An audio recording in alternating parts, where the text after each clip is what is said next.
Yo, what's going on everyone? Guiding Light here, and in this one, I'm going to show you guys how you can defeat the Pyro boss on hard.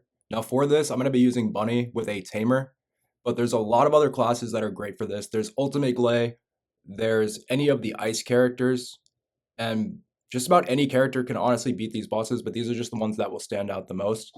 Now, although this boss is weak to electricity, I'm going to show you guys exactly why it is that I am running Bunny, as it does actually offer a pretty good benefit to this boss, as you can slow down his ability to go immune if you're using Bunny, and I'll show you guys how.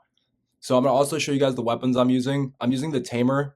So this is the weapon and the exact mod in which you want to use. Without this mod, you can still do a lot of damage, but this is going to stack up your crits. Now, when you combine this with fire rate and better concentration, it actually does an insane amount of damage. Now, also make sure to put on a chill mod, something that gives you the ice damage. That way you can do even more damage as this boss is weak to the ice attacks. So if you don't feel like grinding out like 40 hours for one of the new characters that's just built around ice characters, you can still use one of your other characters, but you just want to make sure that you have these mods on. That way you can still deal damage with your weapons and put the elements on the weapons to do a considerable amount, but you won't have to worry too much about going down because you're weak to those specific attacks. Now here's a quick look at the build I have on my Bunny class, or the one that I suggest you using, at least something very similar to it, as it will actually add a pretty big benefit to the fight. I'll show you guys how. Now the only add-on to that build that you want to put on is the fire concentration mod, or the fire protection mod. So just make sure that you have the resistance to fire. If you end up going down a lot, this is going to make it an extreme difference, because when it hits you with those fire attacks or the chains, you won't automatically just get one hit by them. So if that's what's happening to you, you want to make sure to put those on. But at the same time, if you're using Bunny and you have enough mobility, you should be able to run around enough and jump over things enough that you actually don't really take as much damage. Now, once you guys get into the fight, I'm going to show you guys the exact mechanics that you have to go after and what you need to do. Now, if at any point in time the boss is attacking you, it really is best just to run away, because there's no point in trying to deal damage and going down and it's going to actually make it worse on your team if they have to revive you. So as soon as he chooses to aggro you, you just don't deal damage, but as soon as he's done, you want to go back to dealing damage as fast as you can.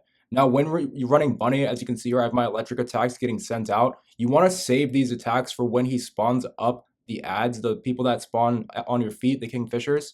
But not just that, there's also the hummingbirds which will spawn in. If you take a quick look at the pink bar below his screen, those hummingbirds will actually charge up that pink bar. So it's very important that as soon as these harpies come out, either you're up top ready to get them down with a scout, or you pop this Bunny ability, the one that's linked to circle and triangle. It's going to increase your movement speed, but then it's also going to send out that electric burst. Now, if you have the proper mods on where you have the expanded skill radius and all those crit damages that I was telling you about, those electric bursts can actually one hit the harpies from almost 30-40 meters away.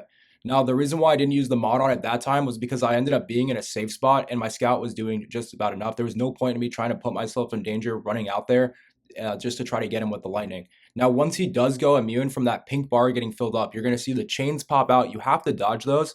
At this point, either go as high up as you can or stay about 30 meters away from him, as the radius of his chains is only about 30 meters or so.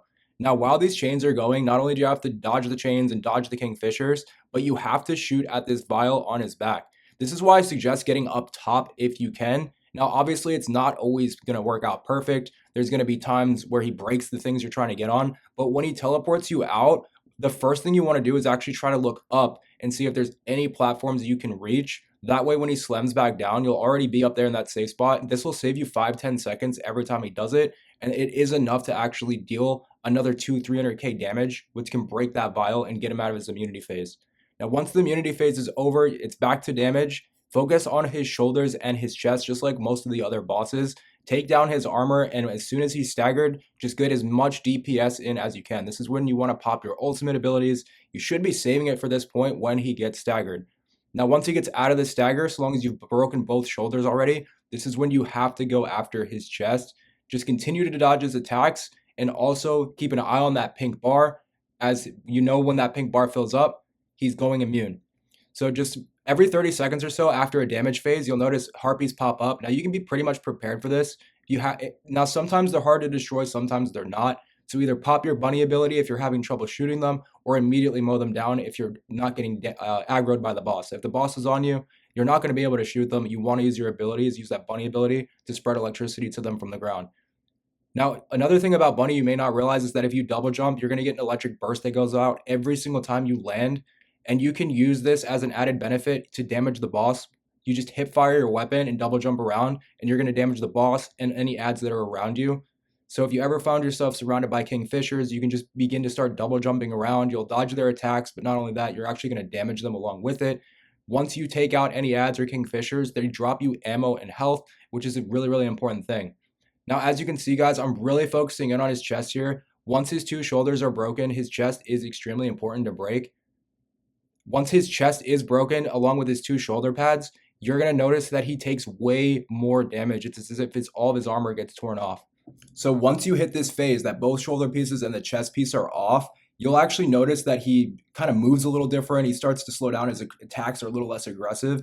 And now you can just begin to laser him even harder. So here you see his chest turns yellow. You got to grapple onto it just the same way you do with the shoulders.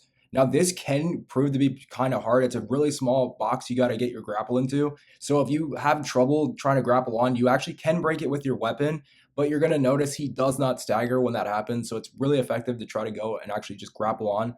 Now there also are mods for when you grapple on, that if you grapple on and break his armor piece, it's actually going to debuff him completely.